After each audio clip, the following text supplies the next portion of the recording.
बिस्मिल्लाहिर्रहमानिर्रहीम, अस्सलाम वालेकुम। कैपिटल टॉक में खुश आमदेद।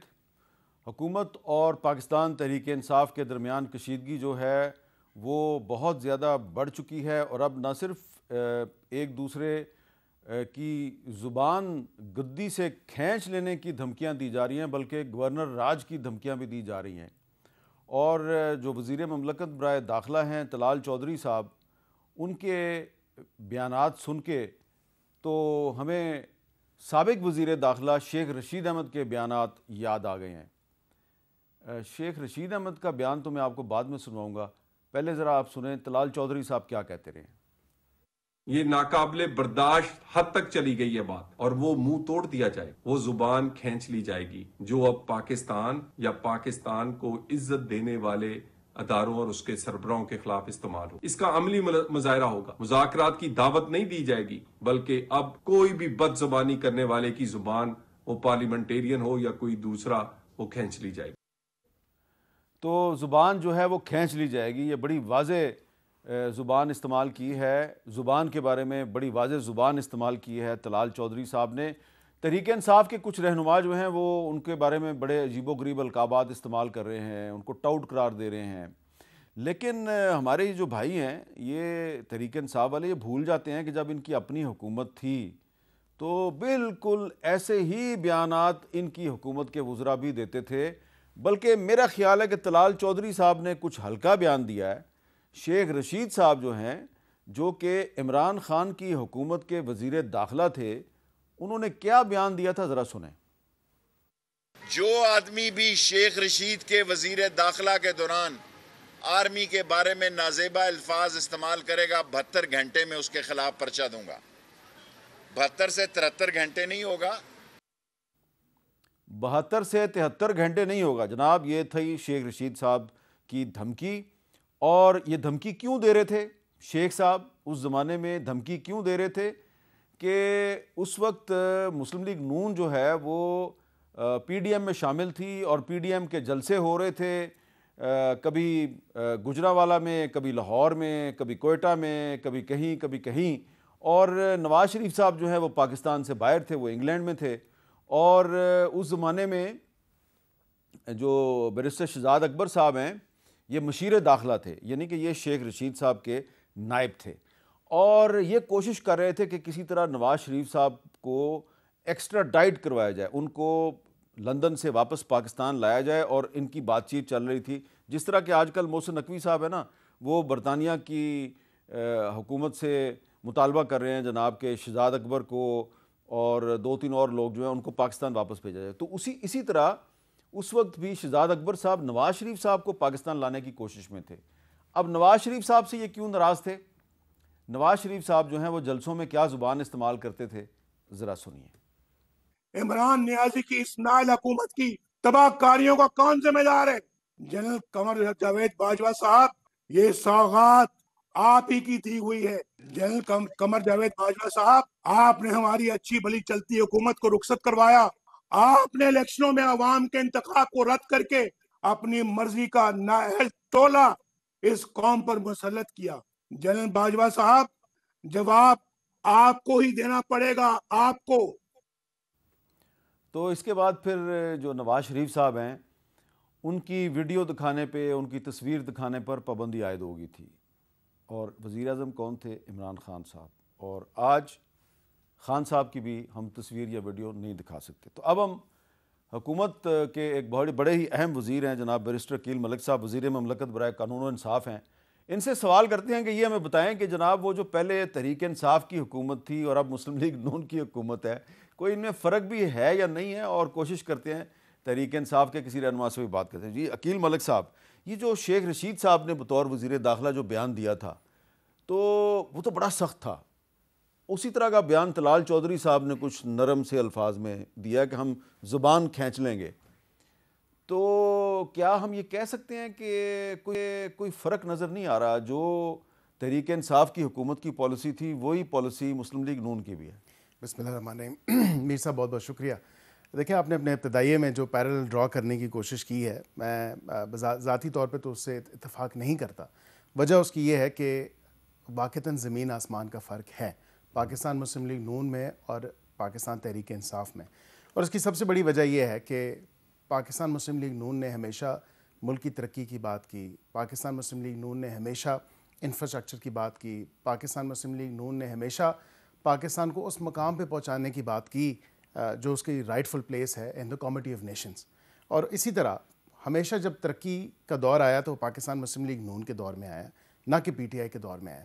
तो फ़र्क तो है, और ये फ़र्क जान के जीना भी चाहिए हमें, क्योंकि पाकिस्तान मुस्लिम लीग नून ने जितनी खिदमत की है और ख़िदमत की सियासत की है अपने प्रोजेक्ट्स के ज़रिए, फिर आप कहेंगे कि वही पुराना राग आपने छेड़ दिया, शुरू में मोटरवे से ही करूँगा। और मोटरवे के साथ साथ आपको पता है उसमें एक बड़ी कंट्रीब्यूशन जो है मियां मोहम्मद नवाज शरीफ साहब की जो एटमी धमाकों की थी वो भी पाकिस्तान मुस्लिम लीग नून के दौर में हुआ। जब कहा जाता है कि हम 9 मई वाले नहीं, हम 28 मई वाले हैं, तो वाक़तन ये फ़र्क के जान के जीना चाहिए और ये फ़र्क पता होना चाहिए। और आज की जो जेन ज़ी है या नई जनरेशन है या जो हमारा आने वाले कल के ये नौजवान बच्चे हैं, उनको ये फ़र्क पता होना चाहिए कि पाकिस्तान मुस्लिम लीग नून का क्राइटेरिया क्या है। जो आपने उसकी टर्म इस्तेमाल की जेन जी, जी, ये हमारी यंग जनरेशन के साथ कोई ज्यादती नहीं है? मेरे ख्याल से उनको ये हकायक का पता होना चाहिए। अच्छा, तो शायद वो उस वक्त पैदा भी नहीं हुए होंगे जब मियां मोहम्मद नवाज शरीफ ने मुल्क की खिदमत का आगाज़ किया। क्या ये एक हकीकत नहीं है कि आज अगर आप इतराज़ कर रहे हैं कि इमरान खान जो है उसने फील्ड मार्शल आसिम मुनीर साहब पे तनकीद क्यों की, उनके बारे में गलत अल्फाज क्यों इस्तेमाल किए और सियासी जलसों में उनका नाम ले लेके उन पर तनकीद क्यों होती है तहरीक इंसाफ की तरफ? यही काम जब मुस्लिम लीग नून अपोजिशन में थी तो नवाज शरीफ साहब भी करते थे। तो नवाज शरीफ और इमरान खान में क्या फ़र्क है? देखिए यही फ़र्क है। जब मैंने आपसे भी गुजारिश की कि हम अल्हम्दुलिल्लाह 9 मई वाले नहीं, हम 28 मई वाले हैं, और यही बात है कि मुल्क के वक़ार की बात हो, मुल्क की सालमियत की बात हो, मुल्क की सॉवरेनिटी की बात हो, कौमी सलामती की बात हो, तो हमने कभी उस पर कॉम्प्रोमाइज़ नहीं किया। हमने बिल्कुल एक पॉलिसी हमारी ज़रूर रही है, जिधर कहीं गलत हुआ, जब गलत हुआ, हमारे साथ ज़्यादतियाँ हुई और बिल्कुल हमने उन ज़्यादतियों को बताया कि ये ज़्यादतियाँ हुई हैं। अब ये मुझे बताएं कि 2011 से क्या ये प्रोजेक्ट नहीं लगाया गया था? ये तो ज़बान ज़द-ए-आम है, सबको पता है, हर कोई जानता है कि ये प्रोजेक्ट लॉन्च किया गया, फिर वो मंसूबा जो है बिल्कुल पाकिस्तान को तबाही के बहाने पे ले आया। क्या ये वैसा ही प्रोजेक्ट नहीं है कि जैसा प्रोजेक्ट 2011 में जनरल पाशा ने लॉन्च किया, ये वैसा ही प्रोजेक्ट है जैसा प्रोजेक्ट काफ़ी साल पहले 1988 में जनरल हमीद गुल ने मुस्लिम लीग नून का प्रोजेक्ट लॉन्च किया? लेकिन ये प्रोजेक्ट सक्सेसफुल तो नहीं हुआ ना। बात तो ये है कि मुल्क को से क्या फ़ायदा हुआ?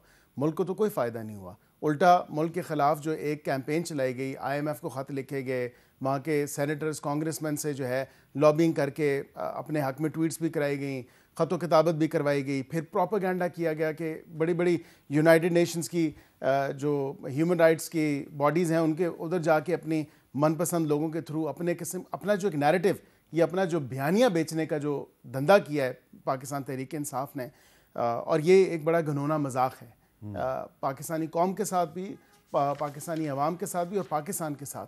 मुझे बताएं, क्या कोई एक अच्छा ऐसा काम, कोई एक ऐसा इक़दाम जो पाकिस्तान तहरीक इंसाफ के दौर में आया हो या उन्होंने किया हो या इमरान खान साहब ने बज़ाते खुद किया हो, जिससे कोई पाकिस्तान का वक़ार, कोई पाकिस्तान की इज़्ज़त या पाकिस्तानियों के लिए उसमें कोई फ़ायदा हुआ? मुझे तो याद नहीं पड़ता। हाँ, मियां नवाज शरीफ के या दीगर जो सियासी रहनुमा हैं उनके आप देखें तो उन्होंने पाकिस्तान के लिए कहीं ना कहीं कभी ना कभी कुछ कंट्रीब्यूट ज़रूर किया है। And to top it all off, Miyan Nawaz Sharif तो वो लीडर है या पाकिस्तान मुस्लिम लीग नून वो जमात है जिसने तमाम तर कॉन्ट्रीब्यूशंस, और कहा जाता है कि ये मियां नवाज शरीफ के 8-9 साल या 10 साल निकाल दो तो पीछे क्या बचेगा? वाक़तन खंडरात ही बचते हैं। मुझे बताएं कि अभी जो है सूबे में क्या प्रोजेक्ट चल रहे हैं? वहाँ पे आपके जो ट्रांजिट सिस्टम है, ट्रांसपोर्ट ट्रांजिट सिस्टम, अभी गुजरांवाला के देख लें, इस वीकेंड के ऊपर जो गुजरांवाला में अल्हम्दुलिल्लाह एक मैस ट्रांजिट जो सिस्टम है वो इंट्रोड्यूस करवाया गया। पिंडी में अभी पीछे कुछ दिन पहले जिस तरह अंडर पासिस में काम हुआ, जिस तरह इलेक्ट्रिक बसेस आई, लाहौर पूरा एक जाल फिर गया।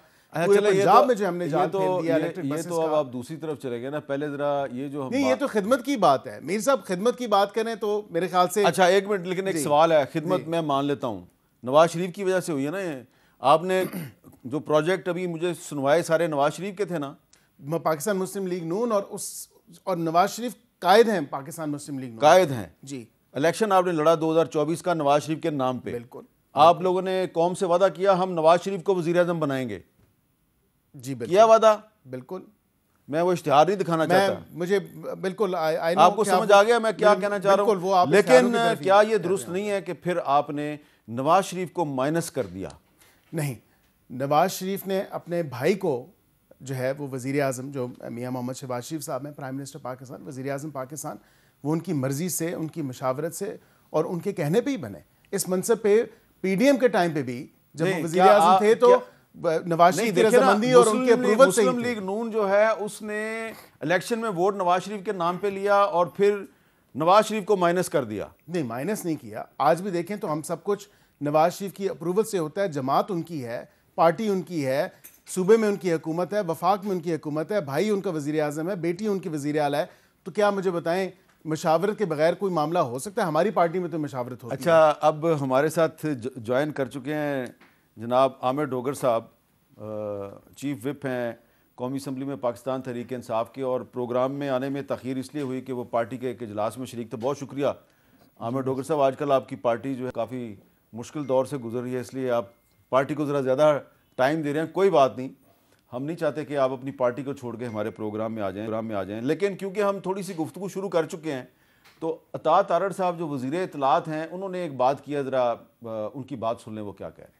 जब इंसाफ वाले अपने आप को डिसोसिएट नहीं करते इमरान खान के इस बयानिए के से जो चल रहा है फौज के खिलाफ और फौज के सरबराह के खिलाफ और मुल्की सालमियत के खिलाफ, और उस पर शर्मिंदगी का इजहार नहीं करते, माजरत नहीं करते और टोटली डिसोसिएट नहीं करते, तब तक इनसे कोई बातचीत नहीं है। अगर असेंबली में भी करनी है तो वो इस कॉन्टेक्स्ट में होगी कि आप माफी मांगेंगे अपने पानी के जो स्टेटमेंट्स हैं जो वो दे रहे हैं फौज के खिलाफ, फौज के सरबराह के खिलाफ, और आप कहेंगे जी हम इसमें बिलीव ही नहीं करते, हमारा तो ये बयानिया है ही नहीं।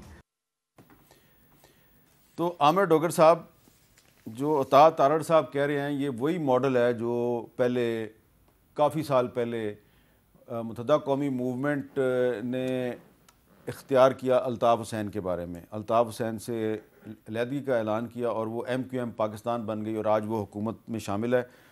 तो क्या पाकिस्तान तहरीक इंसाफ जो है वो MQM पाकिस्तान के मॉडल को अपनाने के लिए तैयार है? बिस्मिल्लाहिर्रहमानिर्रहीम। मीर साहब, सबसे पहली बात यह है कि अता तारड़ साहब होते कौन हैं कि वो हमें भाषण देने लगे? किस बाग की मूली हैं कि जो फॉर्म 47 की पैदावार है, जिसने कुल लाहौर शहर से सिर्फ 16,000 वोट लेकर, और आज वो हमें भाषण दे रहा है, उस पार्टी को भाषण दे रहा है, उस लीडर को जो इस वक्त मुल्क का मकबूल तरीन लीडर है। और इमरान खान को दुनिया की कोई ताकत नहीं रोक सकती, कोई ताकत इमरान खान को नहीं रोक सकती। किस बात से नहीं रोक सकती? हैसियत क्या है उसके बयानिया से, तहरीक इंसाफ के कारकुनों को देखे ना। हम तो 3.5 साल से आग और खून का दरिया क्रॉस करके यहाँ तक पहुँचे हैं, तो आगे भी क्या कर लेंगे ये हमारे साथ? क्या कर लेंगे? माजी के अंदर क्या कुछ नहीं इनकी लीडरशिप ने कहा। गुजरांवाला का जलसा आप भूल गए? नहीं, चला दिया उसका क्लिप हमने। बाजवा के मुतल्लिक नवाज शरीफ की स्पीचेस चला दिया, वो क्लिप चला दिया।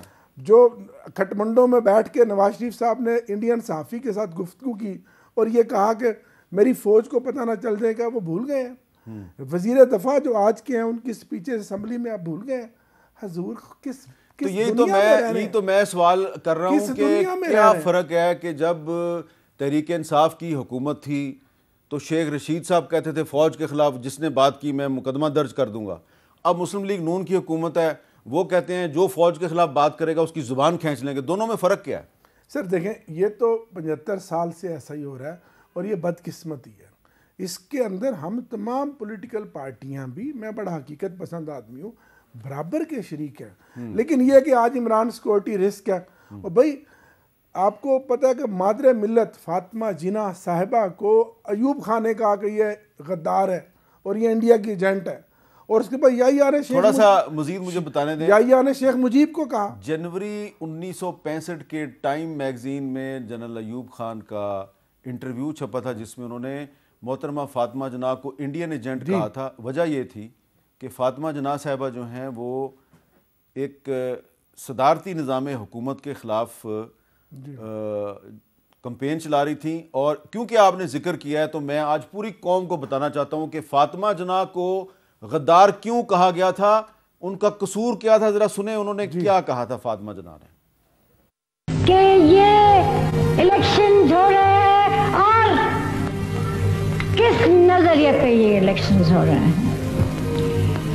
अवाम ने तो अपना ख्यालात दे चुके हैं। जिधर भी मैं गई हूँ उधर बहुत बड़ी तादाद में, लाखों की तादाद में उन्होंने अपना फैसला कर चुके हैं कि यहाँ पार्लिमानी जमहूरियत कायम होगी। एक सदारती निज़ाम में फातिमा जना ने ऐलान किया कि पाकिस्तान में पार्लिमानी हुकूमत कायम होगी, पार्लिमानी निज़ाम कायम होगा, तो वो गद्दार करार पाई। तो आपकी हुकूमत भी तो सदारती निज़ाम की तरफ जाना चाहती थी। सर इससे आगे चले, फिर जनरल याहिया ने शेख मुजीबुर रहमान को गद्दार कहा। हाँ, जो उस वक्त का पॉपुलर तरीन लीडर जिसने विजिबल मार्जिन के साथ एब्सोल्यूट सीटें ली। उसके बाद आगे चले, आगे ज़ियाउल हक ने जो है वो भुट्टो को सिक्योरिटी थ्रेट कहा। चलो ज़ियाउल हक का क्या हशर हुआ, और भुट्टो तो चलो ठीक था ना, अगर शेख मुजीब गद्दार था तो भुट्टो को फिर फांसी क्यों दी। उसके बाद आगे चले, परवेज़ मुशर्रफ ने नवाज शरीफ को भी गद्दार कहा और बेनज़ीर भुट्टो शहीद को भी सिक्योरिटी थ्रेट कहा। कहाँ गया परवेज़ मुशर्रफ, कहाँ गया जनरल याहिया, कहाँ गया अयूब खान।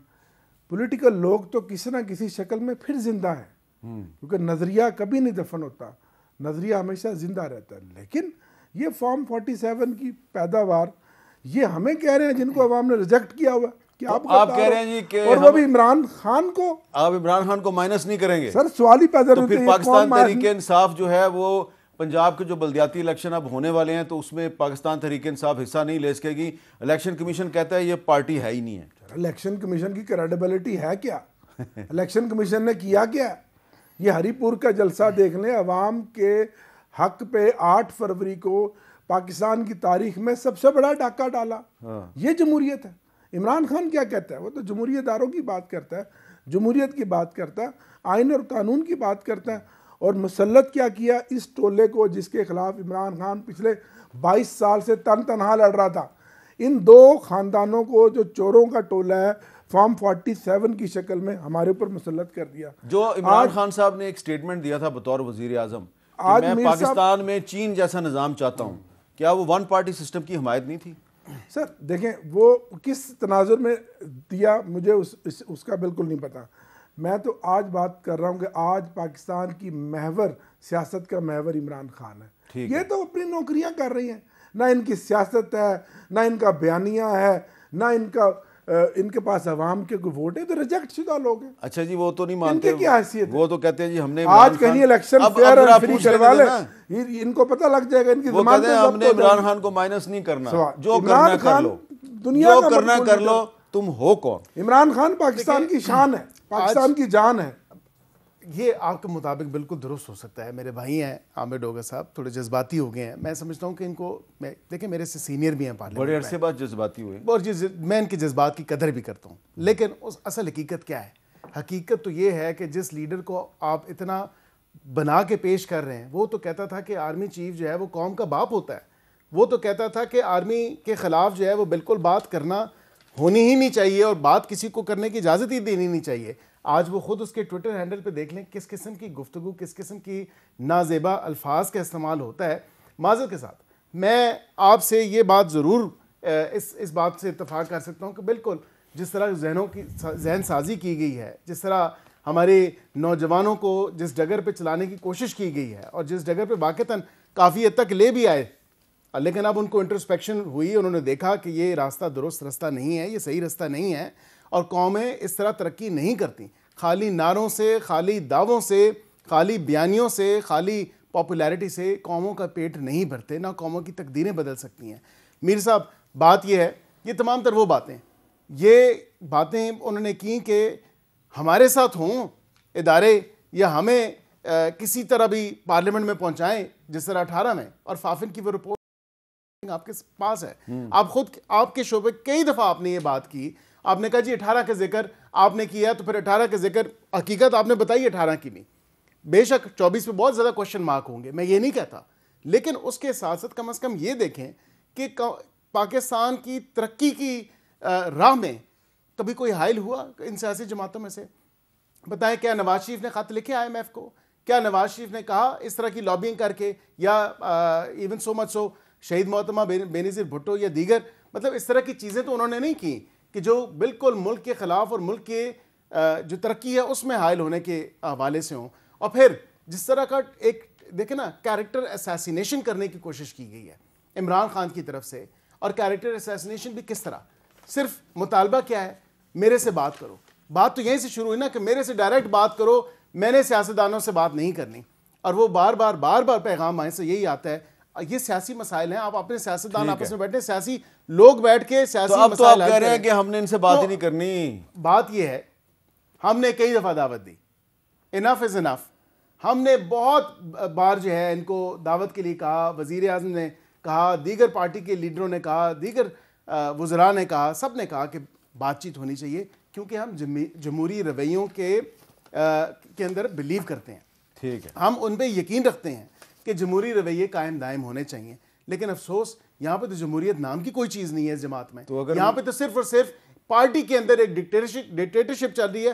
पूछे मेरे भाई से, आज इनको गवाह बना के पूछे और इनसे पूछें कि क्या इनके कायद की जो पॉलिसीज़ हैं, क्या उनके साथ ये इत्तेफाक करते हैं या नहीं करते। इनकी आधी से ज़्यादा पार्टी के लोग वो इत्तेफाक नहीं करते, और वो कहते हैं कि हमें यकीन करें, हमें पार्लियामेंट के अंदर पार्लियामेंट की राहदारियों में मीर साहब पब्लिकली कहा है कि पार्लियामेंट की राहदारियों में को माइनस नहीं किया जा सकता। पार्लियामेंट की राहदारियों में कहा जाता है, हमें पार्लियामेंट के अंदर कहा जाता है कि आप खुदारा कोई रास्ता निकालें। आप एक काम करें, जब ये इस तरह की बात आपसे कर रहे होते हैं ना राहदारियों में, वो रिकॉर्ड करके मुझे सुनवा दिया करें।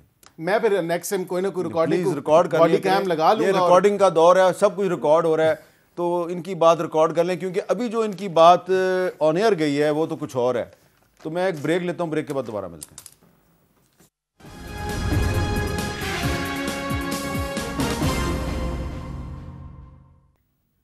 कैपिटल टॉक में दोबारा खुशामदीद।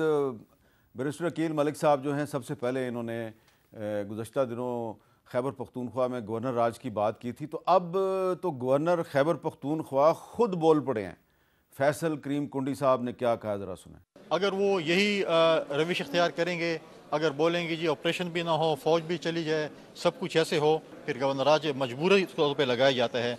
और अगर PTI समझती है कि वो मजबूरी वफाकी हुकूमत अपनाए, तो फिर इस पर आप और हम कुछ नहीं कर सकते। तो इस पर महमूद खान अचकज़ई साहब जो तहरीक तहफ़्फ़ुज़ आइन के सरबराह हैं, उन्होंने पेशावर के जलसे में गुफ्तगू की है। बात उन्होंने पश्तो में की है, लेकिन समझ आती है, सुने क्या कह रहे हैं। यो खबर वाव रज़ान दल तखलक वाई मुझे गवर्नर राज लगू याद साथई कब कम और गवर्नर राज जोड़सू मुड़ में पेशवर हर चौक पटी चौक बदलू बोला कुल बरावजू और ब्या बसम ऐलान को चीन इनकलाब जिंदाबाद।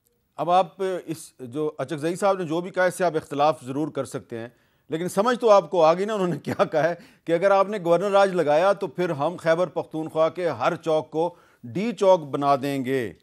तो आमिर डोगर साहब, अगर आप खैबर पख्तूनख्वा के हर चौक को D चौक बना देंगे तो इसके नतीजे में जो सूरत हाल पैदा होगी, उसका तो नुकसान सिर्फ आपको नहीं, तमाम पॉलिटिकल पार्टीज़ को और इस जमहूरी निज़ाम को भी हो सकता है। तो ये किस तरफ जा रहे हैं आप?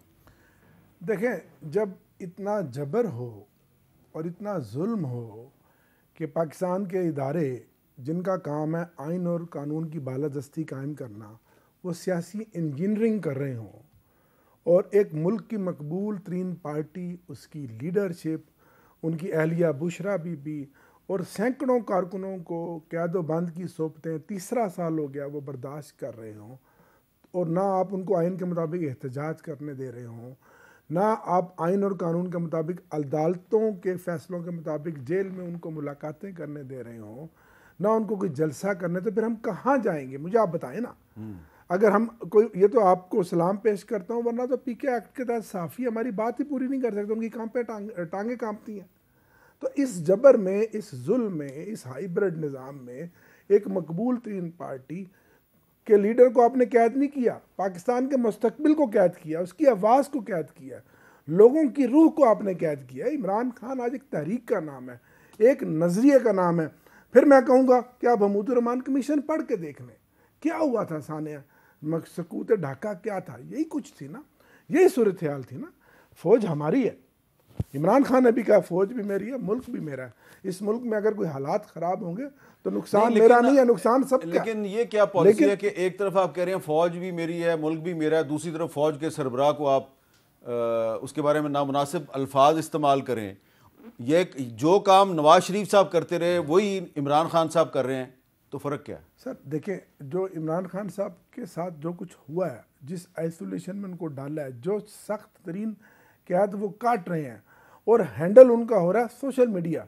उनका सोशल मीडिया मेरे इख्तियार में भी नहीं है, आपके इख्तियार में भी नहीं है, उनके इख्तियार में भी नहीं है, इनको पता भी नहीं है कौन चला रहा है। लेकिन ये थोड़ा बहुत तो ख्याल करें। इस पार्लियामेंट को आपने रबड़ स्टैंप बना दिया अपने इक़्तिदार को दबाव। देखें डॉक्टर साहब, एक बात, अपनी आमराना पॉलिसियों के तसलसल के लिए मुअद्दबाना, जब इमरान फिर आप कहते हैं इमरान खान सिक्योरिटी रिस्क। जब इमरान खान साहब की मुलाकात नहीं हो रही थी, काफ़ी दिन हो गए थे, आप भी हमारे शो में आ रहे थे और भी लोग आ रहे थे, हम सारे कह रहे थे यार मुलाकात करा दो, मुलाकात करा दो। आखिरकार मुलाकात हो गई, इन्होंने भी कह दिया जी अब मुलाकात हो जाएगी, और उस्मा खान साहबा की मुलाकात करवाई गई। मुलाकात एक फैमिली मेंबर की करवाई गई ताकि वो आके लोगों को बताएं कि इमरान खान साहब कैसे हैं, खैरियत से हैं, नहीं है। लेकिन उस मुलाकात के नतीजे में जो एक्स पर एक लंबा चौड़ा बयान आया, आप नहीं समझते कि वो नामुनासिब था? देखिए, अब ये किन हालात में और किस तनाज़र में हुआ, इसका जवाब तो हमारी इंफॉर्मेशन ही देगा।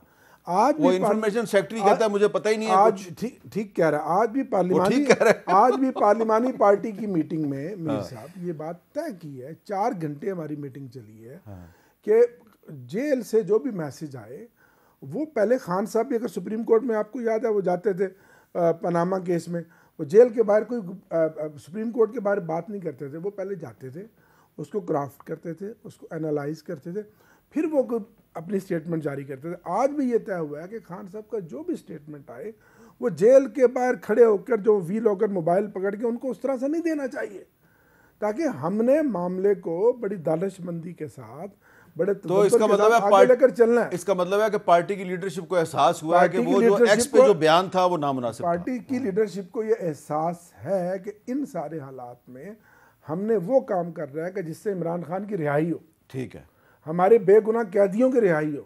और 3.5 साल हो गए मीर साहब, आज वर्ल्ड बैंक की आप रिपोर्ट पढ़ लें, करप्शन, इनकी बंद इंतजामी, IMF की इनकी corruption and diagnostic report, yes वो रिपोर्ट मैं देख रहा था आपका वीक लॉग, तो 3.5 साल से इस कौम पर यह मुसल्लत है।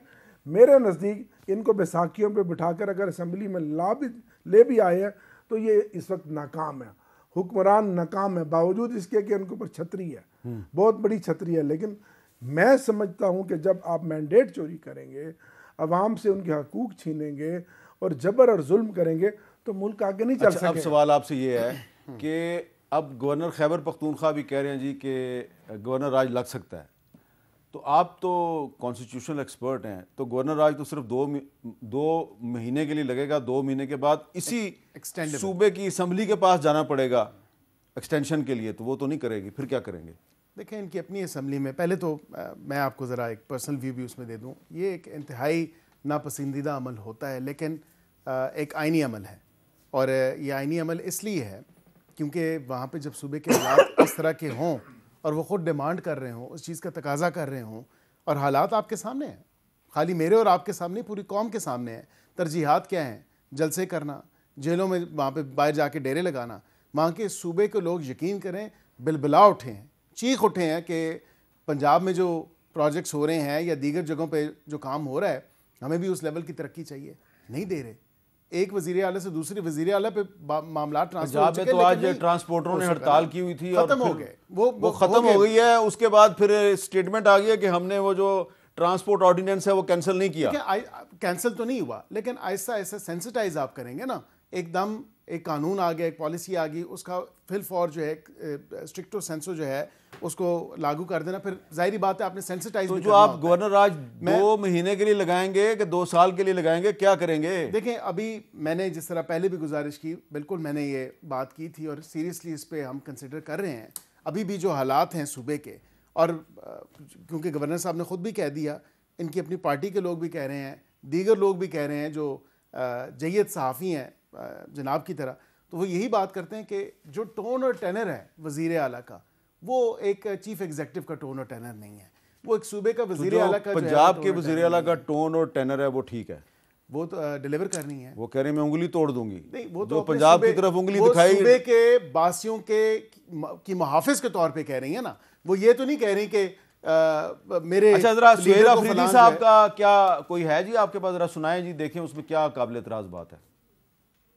जोकर एक दो मस्खरे वफाकी वज़रा, जाली वफाकी वज़रा, वो आते हैं प्रेस कॉन्फ्रेंस करते हैं कि यहाँ पर गवर्नेंस नहीं है, खैबर पख्तूनख्वा में गवर्नेंस है, इसलिए खैबर पख्तूनख्वा की आवाम तीसरी दफा इमरान खान को वोट दे रही है। गवर्नेंस वहां पर नहीं है जहां पर IMF ने चार्जशीट दी है कि इन लोगों ने 5,300 अरब रुपए की करप्शन की है। अगर आपकी ये सोच है कि ये 5,300 अरब रुपए हम आपको खाने भी देंगे और माफ करने भी देंगे, तो ऐसा नहीं है।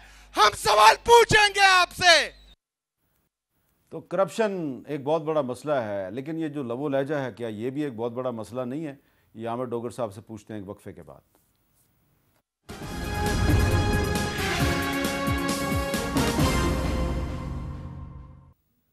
कैपिटल टॉक में दोबारा खुश आमदेद। आमिर डोगर साहब, जो सुहेल अफरीदी साहब का लबो लहजा है, क्या ये खुद गवर्नर राज को दावत नहीं दे रहा? सर इन्होंने ऐसी तो इनमें कोई बात नहीं ऐसी की कि जिसमें कोई इन्होंने दो मस्खरे वफाकी वजीर। सर उन मस्खरे वफाकी वजीरों की आपने टॉक्स देखी हैं जो 5-6 दिन से ISPR की प्रेस कॉन्फ्रेंस के बाद जो इनको ड्यूटियां लगाई कि इन्होंने नौकरी करनी है। तलाल चौधरी साहब ने वही बात की है जो आपके वजीर दाखिला शेख रशीद साहब करते जो इन्होंने गुफ्तगू की, तो क्या ये बात कोई जमहूरी थी या ये कोई बात कोई वो लबो लहजा दुरुस्त था? उन्होंने करप्शन की निशानदेही की बात की है और अवाम की बात की है कि अवाम ने तीसरी दफ़ा वहाँ मैंडेट दिया। मरियम नवाज तो खुद अपनी सीट हारी हुई है, नवाज शरीफ खुद अपनी सीट हारा हुआ है। 17 कौमी असम्बली की सीटें जीतने वाली पार्टी को आज आपने 146 कौमी असम्बली की सीटें दी है। वैसे आप इतना बड़ा अवाम के साथ, अवाम के मैंडेट के साथ डाका, कभी फॉर्म 47 आप सिर्फ मैंडेट के डाके की बात कर रहे हैं, लेकिन मैं इसी से बेसिक चीज यही है ना। अकील मलिक साहब को बताना चाहता हूं, इमरान खान का कसूर क्या है? उसने इस कौम को रियासत मदीना का जो सफर किया। आप बात करते हैं ना इमरान खान, सुने मैं एक चीज बताना चाह रहा हूं, बात करते हैं ना इमरान खान की, उसका कसूर है कि उसने अकील मलिक साहब करप्शन से लोग इतने तंग आए हुए हैं, करप्शन से लोग इतने तंग आए हुए हैं। मैं आपको बताना चाहता हूं कि मैं 2 दिन पहले कश्मीर गया था, वहाँ पे लोगों ने करप्शन से तंग आके जो एक सड़क उनका महकमा तामीरात और महकमा बल्दियात कहता था ना जी कि ये बनेगी 6 करोड़ में, उन्होंने 1.5 करोड़ में बना दिया है। और सड़क बनाने के बाद वो लोग क्या कह रहे हैं आपको ज़रा सुने।